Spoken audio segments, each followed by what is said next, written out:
नमस्कार, हमारी खास पेशकश में आप सभी का बहुत बहुत स्वागत है। और आज चर्चा विद चित्रा में एक ऐसी आवाज जो सत्ता को खोलकर चुनौती देती है, तो सत्ता पक्ष के सबसे बड़े नेता के साथ जब वो फोटो क्लिक कराती हैं उस पर जबरदस्त ट्रोल भी होती हैं, जो बेहद स्टाइलिश हैं लेकिन अपने तेवर, तर्क और तीखे सवालों से विरोधियों को चित्त कर देती हैं, जिनकी जड़ें तो यूपी के मथुरा से जुड़ी हुई हैं, मगर सियासत के लिए उन्होंने महाराष्ट्र की जमीन को चुना है। इस वक्त हमारे साथ बेहद तेज तर्रार शिवसेना यूबीटी की राज्यसभा सांसद प्रियंका चतुर्वेदी जुड़ चुकी हैं। चित्रा, चर्चा विद चित्रा में आपका बहुत बहुत स्वागत है। कैसी हैं आप? Thank you, very good. आप कैसे हो चित्रा? मैं बिल्कुल ठीक हूँ। और इस समय बहुत व्यस्त आपका कार्यक्रम चल रहा है, मुझे पता है। चुनाव सुधार और वंदे मातरम पर चर्चा के बीच में क्या निकलकर सामने आया अब तक? देखिए, सबसे पहले तो वंदे मातरम की चर्चा में सच्चाई सामने निकल कर आई, जहाँ पर जो सही घटनाक्रम है, जो सही क्रोनोलॉजी है, जो अमित शाह जी का फेवरेट वर्ड है, वो जनता के सामने आई। देखिए, दो चीज़ें हो गई थी। 2014 से एक नया वर्जन ऑफ इतिहास निकला था और वो व्हाट्सएप पे बड़ा वायरल होता है। हमारे व्हाट्सएप के पीएचडी होल्डर्स बन गए थे जो उसी को संज्ञान देते थे और आरोप प्रत्यारोप लगते थे। तो ये चर्चा का विषय बना, लोकसभा राज्यसभा दोनों में ये सामने आया। और जो व्हाट्सएप हिस्ट्री के पीएचडी होल्डर्स हैं उसको वंदे भारत कह रहे थे, और जो सही इतिहास जानते हैं और पढ़ते हैं वो वंदे मातरम को सेलिब्रेट कर रहे थे। तो ये इम्पॉर्टेंट एक चर्चा थी। और मैंने तो कहा चेयरमैन सर से कि सर अब तो क्विट इंडिया मूवमेंट पे भी होना चाहिए, स्वतंत्रता संग्राम पे भी होना चाहिए, क्योंकि जो व्हाट्सएप से पीड़ित और प्रभावित हैं उनको ये पता होना चाहिए क्या कॉन्टेक्स्ट है। तो लेकिन वंदे मातरम पर अगर चर्चा हो रही है तो उसके लिए तो बीजेपी को श्रेय जाता है ना। वंदे मातरम के 150 साल पूरे होने पर इस बारे में खुद प्रधानमंत्री, गृह मंत्री ने कहा कि 100 साल जब पूरे हुए थे तो देखिए देश में इमरजेंसी का माहौल था, उसके बाद क्या हालात थे। तो इसका श्रेय तो बीजेपी को जाएगा। बिल्कुल श्रेय लें, बिल्कुल श्रेय लें, क्योंकि उन्हीं ने जो व्हाट्सएप हिस्ट्री 2014 से शुरू हुई थी उसका दी एंड करने में भी भारतीय जनता पार्टी कामयाब रही है। और दूसरा मैं कहूँ, वो लोग जिन्होंने वंदे मातरम बोलने से पाबंदी ये सेशन शुरू होने से पहले फिर से रिपब्लिश की हो, अपना मुंह छुपाने के लिए उन्होंने ये काम किया। आप अगर ओपनिंग स्पीच अमित शाह जी की सुनते राज्यसभा में, उनकी ओपनिंग स्पीच थी कि हम सेलिब्रेट कर रहे हैं वंदे मातरम को, बहुत बढ़िया बात है, सेलिब्रेट करिए, आप कर रहे हैं, हम कर रहे हैं, सब कर रहे हैं। फिर जो उन्होंने वेस्ट बंगाल से जोड़ने की कोशिश की, फिर उन्होंने कहा कि 1937 में जो तीसरा और चौथा स्टैंजा निकला था तभी विभाजनकारी सोच हुई थी, और सिर्फ एक ही इंसान पे दोष मढ़ने का काम किया। तो जब वो चीज़ें खुलासा हुई ट्रेजरी बेंचेस, ऑपोजिशन बेंचेस से, तो सच्चाई जनता के सामने आई कि क्या प्रेजेंस था बीजेपी का, क्या हिंदू महासभा का, क्या घटनाक्रम थे। और मैं एक चीज़ कहती हूँ चित्रा जी, आज देश का जो सैनिक बॉर्डर पे खड़ा रहता है, जो देश के सिपाही हमारे लिए जान देने को तैयार होते हैं, वो वंदे मातरम कहते हैं, वो ये नहीं पूछते हैं नेहरू जी ने तीसरा और चौथा स्टैंजा क्यों हटाया। वो उसमें विश्वास रखते हैं, उसी की सांस लेते हैं, उनके आत्मा का विषय है, हम सबकी आत्मा का विषय है। वो शब्द इस्तेमाल करने से ही देश में वो जो एक पेट्रियोटिज्म की जो फीलिंग है, देश के प्रति सेवा करने की जो फीलिंग है, वो कोई नहीं लेकिन आप जिन लोगों के साथ गठबंधन में हैं, उनके बहुत सारे सांसद ऐसे हैं जिनकी लिस्ट भी गृह मंत्री की ओर से शाम तक रख दी गई थी पटल पे, जो वंदे मातरम नहीं बोलते हैं। अगेन मुझे नहीं पता किसने बोला किसने नहीं बोला, खासतौर से मुस्लिम सांसद। मैं कहती हूँ अगर वो वंदे मातरम नहीं कहते हैं उसका मतलब ये नहीं है कि वो देश को प्रेम नहीं करते हैं। देश प्रेम ये नहीं है कि सिर्फ वंदे मातरम से जुड़ा हुआ। मैंने आपको कहा कि एक यूनिफाइंग कॉल था, लेकिन ये एक यूनिफाइंग कॉल में जब हम लोग 150 साल का इतिहास रहा है, जिसमें मौलाना अब्दुल कलाम आज़ाद ने भी उसको CWC के मेंबर होकर उन्होंने अडॉप्ट किया था। नेशनल सॉन्ग जब बना था कॉन्स्टिट्यूएंट असेंबली में भी बहुत मुस्लिम रिप्रेजेंटेटिव्स काफ़ी रहे होंगे। तो ये कहना कि क्योंकि कोई आज के समय पे कोई एक जन नहीं बोल रहा, दो जन नहीं बोल रहा है, does he become less of a patriot? नहीं। आज आप मुझे बताइए, वंदे मातरम का इस्तेमाल कर, जैसे आई थिंक हमारे एक सांसद ने कहा कि लोगों की दाढ़ियाँ ट्रेन में खींच ली जाती हैं, 80-80 साल के आदमी क्योंकि वो एक धर्म के आते हैं, उनको खींच कर कहते हैं आप बोलिए वंदे मातरम बोलिए। क्या वो सही है? मैं कहती हूँ जय हिंद बोलिए। एक दो घटना को क्या पूरे देश से जोड़ देना ठीक है? जैसे अभी आपने कहा एक दो एमपीज की बातों को जोड़ना पूरे देश से या विपक्ष से जोड़ना, ऐसे लोगों की कितने सांसद कितने हैं पार्लियामेंट में, लोकसभा में कितने हैं, राज्यसभा में कितने हैं? 750-800 मिलाकर है। बिल्कुल। तो उसमें 1 2 3 4 नहीं बोलते हैं, क्या वो कम देश प्रेमी हो गए? और उनको पूरे विपक्ष से जोड़ लेना ठीक है? That's my only question. मैं कहती हूँ वो जय हिंद बोलें। वो हिंदुस्तान की जय जयकार करें। लेकिन जो राष्ट्र का गीत है उसके 2 शब्द भी बोलने पर अगर आपको आपत्ति आई होगी थिंक ये तो फिर सवाल पूछे जाएंगे ना। हम तो ऐसे करें कि we are finding faults in things. Patriotism को किसी को इसमें आंकना कि कोई शब्दों का इस्तेमाल कर रहा है, वो मैं मानती हूँ गलत है। इतिहास जानना जरूरी है कि किस कॉन्टेक्स्ट में बना, क्या बना, कौन ने योगदान किया, किसने एक्सेप्ट किया, देशवासियों ने किया। मैं आपको अभी भी बता देती हूँ कि बॉर्डर पे मुसलमान भी खड़े हैं हमारे देश के बचाव के लिए, तो देश के इतिहास में उनका भी बड़ा योगदान रहा है, उनका भी बलिदान रहा है। तो आई डोंट थिंक हम इससे रिड्यूस करें कि अगर तुम बोलते हो तभी तुम देश प्रेमी हो, अगर नहीं बोलते हो तो तुम देशद्रोही हो। वंदे मातरम पर चर्चा से क्या बंगाल में फायदा होगा बीजेपी को? मैं आपको बताती हूँ, एक चीज और कही है अमित शाह जी ने अभी इलेक्टोरल रिफॉर्म्स को लेकर उस सभा में। उन्होंने कहा कि घुसपैठिए निर्णय लेते हैं कौन चीफ मिनिस्टर बनेगा, कौन प्राइम मिनिस्टर बनेगा आज तक। तो उसमें तो अटल बिहारी वाजपेयी जी भी शामिल थे, पर चलिए मैं उसमें नहीं जाना चाहती हूँ। ये वो सेंटिमेंट करने की कोशिश कर रहे हैं जो भारतीय जनता पार्टी को वोट करेगा वो देश प्रेमी, और जो विपक्ष के सीएम बनाएगा वो घुसपैठियों ने वोट कर दिया, यानी वो देशद्रोही। ऐसे नहीं चलता है देश।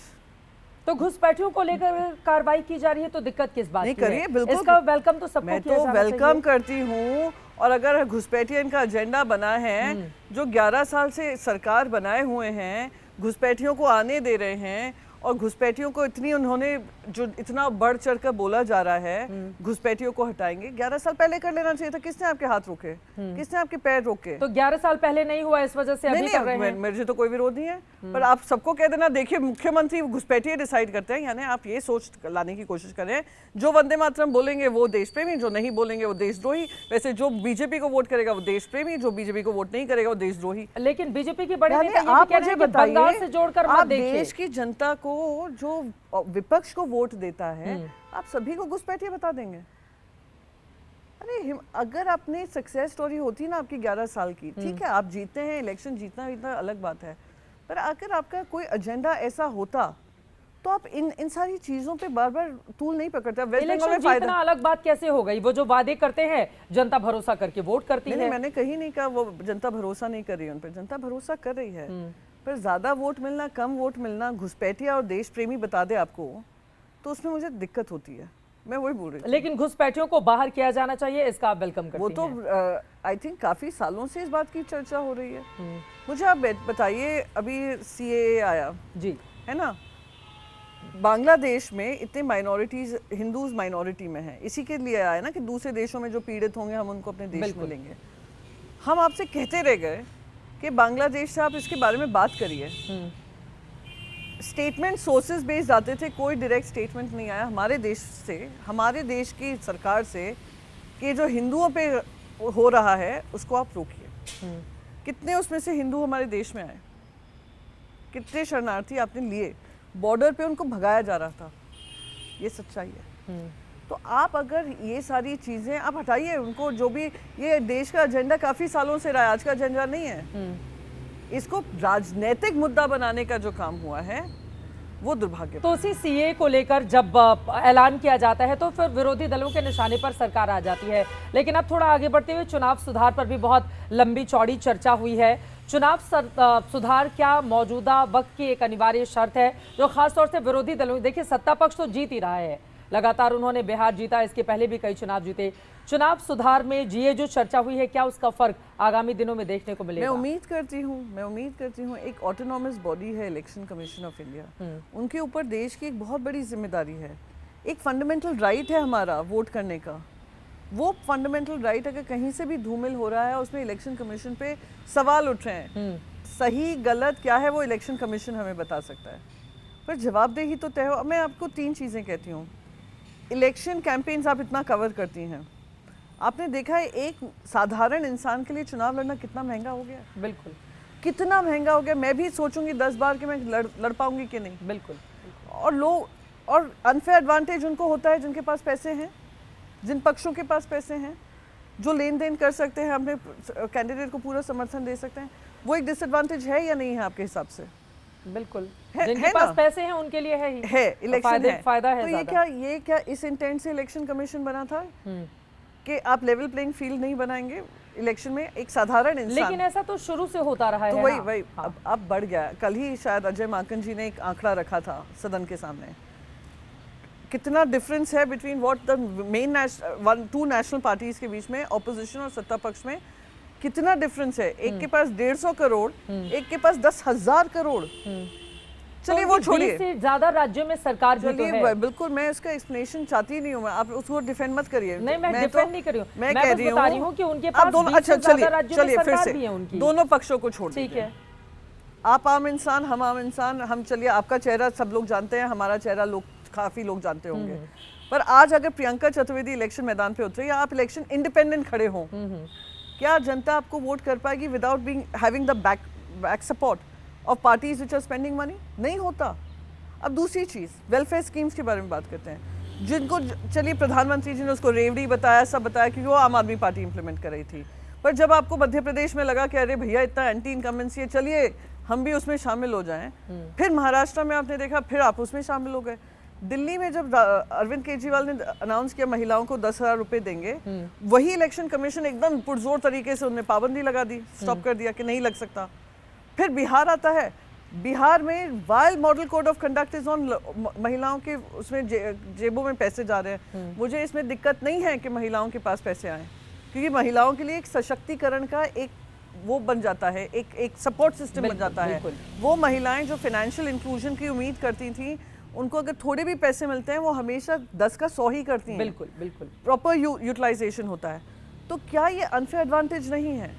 तीसरी इंपॉर्टेंट चीज, इलेक्शन कमिश्नर को जो चुनता है by virtue of the choice, वो उसमें सरकार इन्वॉल्व है। मैं कहती हूँ चलिए 70 साल से चला रहा है, हाँ 11 साल पहले आपने क्या कहा था? तो जो 70 साल से चला रहे हैं इस पर बात आप लोग नहीं करना चाह रहे। उन्होंने कहा ना कि पहले तो प्रधानमंत्री सीधे चुन लेती थी कौन बनेगा इलेक्शन कमीशन। कह रही हूँ मैं, आपको यही कह रही हूँ, 11 साल पहले जनता ने उसका जवाब आपको दे दिया ना। जनता को जो 70 साल से चल रहा था उनको पसंद नहीं आया, तो आपने अच्छी बात कही, आपने अच्छी रूपरेखा दी, जीरो टॉलरेंस टू करप्शन, महिला सशक्तिकरण, सब दिया। जनता ने 11 साल पहले आपको उस पदवी पे बिठाया, आप तो बदलाव करने आए थे ना। तो वो इलेक्शन कमिश्नर को लेकर थोड़ी ना बदलाव करने आए थे। उन्होंने सबका बात रखी थी, उन्होंने सारी ही बात रखी थी। हवाई चप्पल से हवाई यात्रा की बात करने वाले आम इंसान, और बिल्कुल उनको गौरव महसूस होना चाहिए, भारतीय जनता पार्टी के हर आदमी को गौरव महसूस होना चाहिए कि जो प्रधानमंत्री कहते हैं कि उनकी इतनी हम्बल बिगनिंग्स थी, चाय से लेकर आज प्रधानमंत्री तक, बिल्कुल उस पर बिल्कुल उनको फीलिंग होनी चाहिए, फीलिंग ऑफ प्राइड। बिल्कुल। पर मेरा सवाल एक है कि आप बदलाव लाने के लिए आए थे 11 साल पहले, और फिर अगर आप वॉट अबाउट या इंदिरा गांधी जी ऐसे आती थी, या फिर इंदिरा गांधी जी ने इमरजेंसी, तो वो लोग तुलना किससे करेंगे? अगर वो अपने विकास के सांस्कृतिक राष्ट्रवाद की तुलना करेंगे तो उनको उदाहरण तो देना पड़ेगा। आपको जरूरत ही नहीं है। क्यों नहीं जरूरत है? मैं बताती हूँ। अगर हम अपने आप को बेहतर बताएं, हम अपने आप को बेहतर तभी बताएंगे ना जब बगल वाले से अपनी तुलना करेंगे। अकेले कब तक अपनी गाथा आदमी गाता रहेगा? 11 साल पहले हुई, जनता ने उसका जवाब दिया। चलिए तीसरी टर्म में भी जनता ने जवाब दिया। मैं कहती हूँ जनता ने आपको जवाब दिया। अब जनता कह रही है भाई साहब 11 साल पहले से ये बातें रखी हुई है कि आप बदलाव लाएंगे। क्या क्या बदलाव आप लाए? अगर आप कहते हैं इलेक्शन कमिश्नर हम चुनेंगे क्योंकि 70 साल पहले हो रहा था, ये हमारा एजेंडा नहीं है, तो आपका एजेंडा क्या है? अब चीफ जस्टिस का नाम इंक्लूड होता है कि ये बैलेंस ऑफ पावर होना चाहिए, एक एलओपी, एक चीफ जस्टिस, और एक प्रधानमंत्री by the virtue of his position and 1 cabinet minister. 4 हैं जिसमें से बैलेंस का स्ट्रक्चर है। आपने एक कॉन्स्टिट्यूशनल अमेंडमेंट लिया, सीजेआई हटा दिया, तो अब क्या है? अगर मैं एक रूम में जाती हूँ जहाँ पे 3 लोग हैं, 2 सत्ता पक्ष हैं, 1 विपक्ष है, बिल्कुल वो डिसेंट करते रहे by the virtue of strength उनके पास है। प्रियंका जी से लगातार चर्चा चल रही है, लेकिन बाहर एम्बुलेंस की आवाज भी आ रही थी और आपने बताया प्रधानमंत्री जी इधर से बहुत जाते हैं, तो मुझे वो तस्वीरें याद आ गई प्रधानमंत्री जी के साथ जो बहुत वायरल हुई थी, और पूछा जा रहा था कि प्रियंका जी अब इधर से उधर जाने वाली हैं क्या? आजकल हम ऐसे टाइम में जी रहे हैं कि अगर हम नॉर्मल शिष्टाचारी भी होती है, वो हम उसके मापदंड या मूल जो चीज़ें होती हैं वो भूल चुके हैं। कि अगर मैं किसी कैबिनेट मिनिस्टर के साथ खड़ी हो जाऊँ, अरे देखिए प्रियंका की बातचीत चल रही है। अगर मैं अपने अलायंस में किसी और पार्टी के साथ खड़ी हो जाऊँ तो देखिए लगता है ये यहाँ जा रही है। यानी आपके मन में ऐसी सोच है कि you can not stand with the opposition. I am a member of parliament. हाँ, मैं पहली बार कभी प्रधानमंत्री से मिली हूँ। हाँ, पहली बार। मैं फॉर्मर प्राइम मिनिस्टर से जरूर मिली हूँ, डॉक्टर मनमोहन सिंह जी से मिली हूँ, और deep respect and deep affection for what he is done for the nation and his contribution. तो वो मैं मिली हूँ, बट यहाँ पे पहली बार मैं प्रधानमंत्री से मिली और मैं it became a news story. चलिए, मुझे अच्छा लगा। लोग ये कहने लगे ना कि राज्यसभा का कार्यकाल खत्म होगा तो फिर बीजेपी का सपोर्ट, क्योंकि आजकल बीजेपी की इनडायरेक्टली तारीफें भी बहुत आ रही हैं देवेंद्र फडणवीस की, खासतौर से महाराष्ट्र से। और राज ठाकरे और उद्धव जी की जो मुलाकात हुई है उसके पीछे भी बीजेपी वाले बड़े खुश हो रहे हैं इससे, क्योंकि कांग्रेस नाराज हो गई। तो बीजेपी वाले देवेंद्र फडणवीस जी की तारीफ आ रही है, हमारी पार्टी कर रही है। हाँ, मतलब इनडायरेक्टली शिंदे के ऊपर आप लोग ज्यादा कटाक्ष करते हैं, उनसे ही तो देवेंद्र फडणवीस से आराम से रहते हैं। ये बहुत सिंपल चीज है, लोगों को इतना अनुमान लगाते हैं, सिंपल चीज है। पार्टी को तोड़ने का काम किसने किया? जिनके पास सब था, सेकंड इन कमांड थे आप। और जब हमारे पार्टी लीडर की तबीयत खराब हुई और आप सब जानते थे कि क्या परिस्थिति है, क्या है, तब जाकर आपने और आपके पास 3 मिनिस्ट्री थी। तो पहले तो ये कहना, अरे मुझे कांग्रेस से दिक्कत थी, तो कांग्रेस से दिक्कत थी तो आपने ओथ ही क्यों ली थी? और कांग्रेस से दिक्कत है तो अभी लोकल बॉडी इलेक्शन में आपने कांग्रेस के साथ टाई अप कैसे कर लिया? काफी सीट्स पे जो लोकल बॉडी इलेक्शंस हुए हैं उसमें इनकी पार्टी इनके साथ खड़ी हुई है। तो आप लोगों ने फ्रेंडली फाइट की है ना अपने सहयोगियों के साथ? हमने किसके साथ की? कई ऐसी सीटें थी जिसमें अलग-अलग कांग्रेस पार्टी असेंबली इलेक्शन में हमने देखा, उसका खामियाजा भी भुगत लिया ना। यहाँ पे महाराष्ट्र में नहीं, and I am being very honest about it, Maharashtra में नहीं, बिहार में भी देखिए क्या हुआ। फ्रेंडली फाइट ये फ्रेंडली फाइट का कॉन्सेप्ट ही, अगर ये हमने 6 महीने पहले हम लोग सबने डिसाइड किया था, बातचीत चल रही थी कि कॉमन मैनिफेस्टो हो, चीफ मिनिस्टर का चेहरा हो। और मैं आपको यकीन से कह सकती हूँ चित्रा जी, अगर उद्धव जी का नाम डिक्लेयर हो चुका होता, ये परिस्थिति अलग होती। सेम अगर आप यहाँ पे देखें, अगेन बहुत सारे और रीजंस होते हैं हारने के, जीतने के, मैं उस पर नहीं जा रही हूँ, पर मैं तो बस as my own party can say as an opposition हम अपना अनुमान लगा सकते हैं क्या हो सकता है। बीजेपी का तो हमें पता ही है, आपको मैंने 2-3 चीज़ें ऐसे बताई हैं, चीफ इलेक्शन कमिश्नर का selection, right from protecting them from any kind of action, कार्रवाई से बचाने के लिए भी एक अमेंडमेंट लाया गया, वो आप एक तरफ रखिए। अपना भी तो कभी अनुमान लगाना होगा ना कि हमारी क्या। तो उद्धव ठाकरे जी का चेहरा अनाउंस नहीं हुआ, इस वजह से चुनाव में हार का सामना करना पड़ा महाराष्ट्र में। मैं अब क्योंकि मेरे पार्टी लीडर है, मैं चाहती थी उनका नाम अनाउंस हो, पर उद्धव जी ने ये भी कहा था, कांग्रेस नहीं चाहती थी। नहीं, वही साहब ने यही कहा था कि आप लोग किसी का भी चेहरा डिसाइड करो, पर एक चेहरा होना चाहिए। और सिमिलरली अगर आप बिहार की कैंपेन में भी देखिए, मैं लगातार यही कह रही थी कि क्योंकि तेजस्वी जी वहाँ पर काम कर रहे हैं, उनका नाम में अनाउंस करने में देरी नहीं होनी चाहिए। कांग्रेस क्यों नहीं सुनती है क्षेत्रीय पार्टियों की? ये आप उनसे, उनके वक्ता से पूछेगा, जब भी आपके नेक्स्ट इंटरव्यू हो, आपको बहुत मुश्किल से आपसे बातचीत होती है उनकी। नहीं, अभी तो होने लगी, अभी होने लगी है। चलो, आई एम ग्लैड। हाँ, लेकिन क्या वजह है, मतलब कांग्रेस पार्टी क्यों नहीं सुनती है? नहीं, आई डोंट। तेजस्वी के मामले में, उद्धव ठाकरे के मामले में, और भी कई मामले हैं। यूपी में अखिलेश यादव का भी मामला अभी लटका हुआ है। मुझे नहीं पता, आई डोंट नो।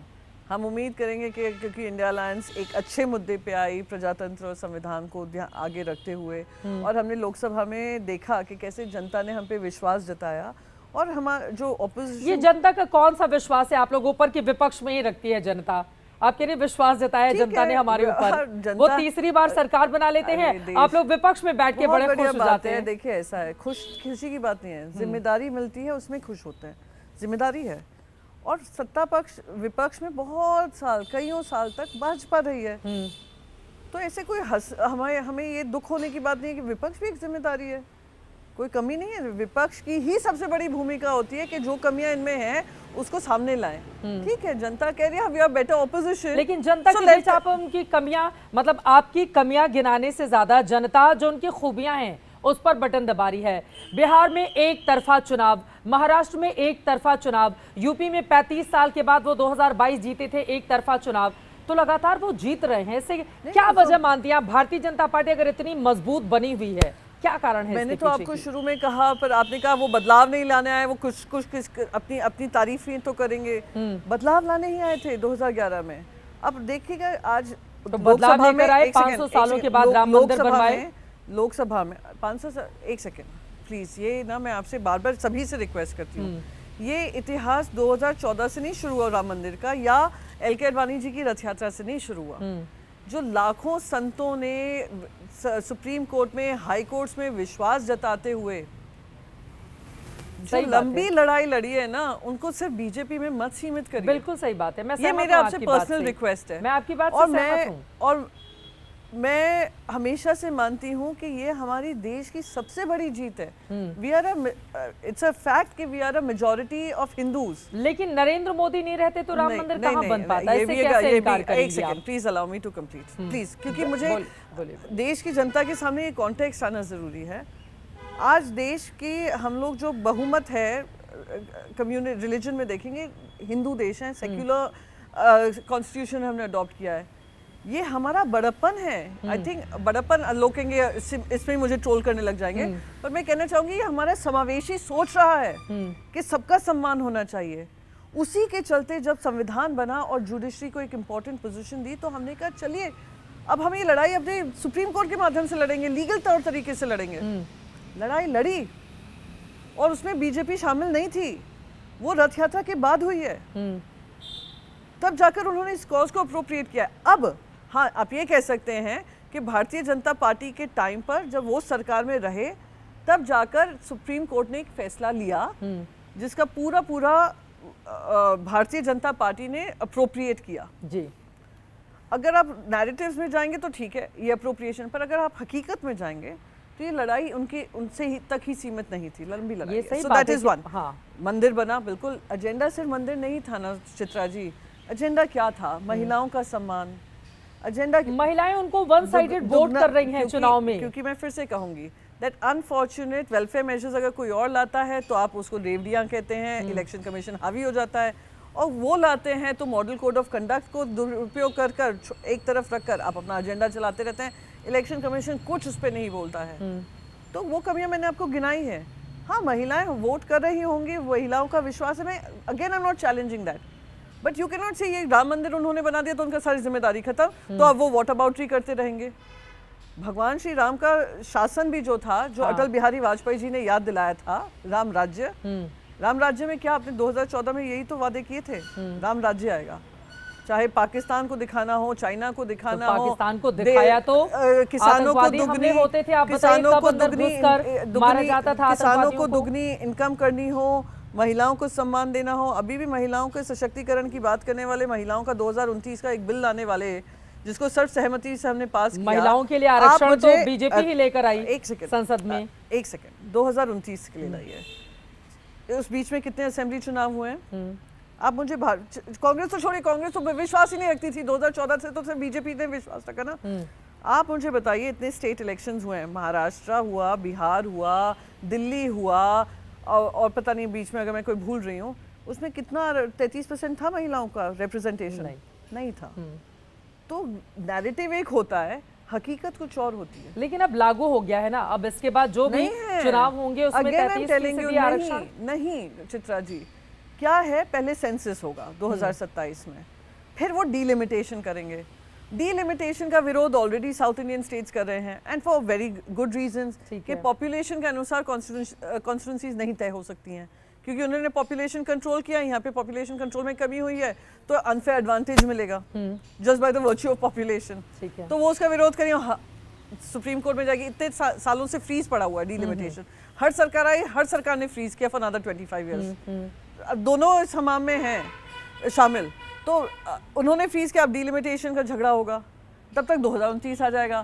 आपने बस ये कहा है 540 से जब हम 800 सीट कर देंगे तब महिलाओं की 33% हम लेकिन हाथ में जो था वो तो इन्होंने कर दिखाया ना। नहीं सर, अगेन चित्रा जी, मैं फिर से कहूंगी, आप जाइए वो टाइम पे जब राजीव गांधी जी का एक पैशन था कि लोकल बॉडीज में महिलाओं को आरक्षण मिलना चाहिए। उनकी अनफॉर्चुनेट डेथ के बाद, ट्रेजेडी के बाद, उनकी किलिंग के बाद नरसिम्हा राव जी ने उसको इमीडिएटली अप्लाई किया। वो by the next cycle itself was applicable. आपने तो उनको पोस्ट डेटेड चेक दे दिया कि कतार बना लो, जब हम दरवाजा खोलेंगे आप एक को एंट्री दे देंगे। तो महिला आरक्षण पे बिल पास करवा लिया, लेकिन उसका भी श्रेय प्रियंका चतुर्वेदी जी नहीं देना चाहेंगी। मैं तो प्रियंका गांधी वाले सुर में ला रही हैं, दोनों प्रियंका एक जैसी। मैंने तो स्पीच में भी कहा था कि आपने तो क्यू में खड़ा कर दिया हमें, फिर से महिलाओं को दिखा दिया, देखिए हमने आपका रिजर्वेशन पास कर लिया ना। सेंसस हो रहा है, 27 पे तक ताला है, 27 और 29 में कितना समय है? 2 साल का फर्क है। फिर आप डीलिमिटेशन करेंगे, फिर आप कहेंगे अब आइए, तो कहाँ पे ये स्टार्ट? मैं कहती हूँ अगर आपका इंटेंट था स्टेट असेंबली से शुरू कर देते, कर देते ना। तो कथनी और करनी में इतना अंतर है। ठीक है, लेकिन जब आप प्रधानमंत्री से मुलाकात करती है तो क्या बातचीत हुई थी? एक बार फिर से उस तस्वीर पर चर्चा अधूरी रह गई। क्या बातचीत हुई थी? बड़े खुश, मतलब गर्मजोशी से दोनों की मुलाकात की तस्वीरें सामने आई थी, इस वजह से बड़ी चर्चा हुई थी उसकी। नहीं, चर्चा ठीक है मेरी तो काफी, मैं तो कहती हूँ पार्लियामेंट की सीढ़ी पे भी खड़ी हो जाओ, मेरे ऊपर चर्चा शुरू हो जाती है। मेरी चर्चा बहुत होती रहती है, हर चीज में तो क्या है प्रियंका चतुर्वेदी में इतनी चर्चा होती रहती है? आई डोंट नो, जैसे भगवान ने सिलेक्ट किया था, जब जन्मपत्री मेरी बनाई होगी, जन्म समय डिसाइड किया होगा, उसमें कहूँगा एक चीज में तो इसको जरूर व्यस्त रखूंगा, कंट्रोवर्सी में। बट नहीं, that apart, it doesn't matter to me.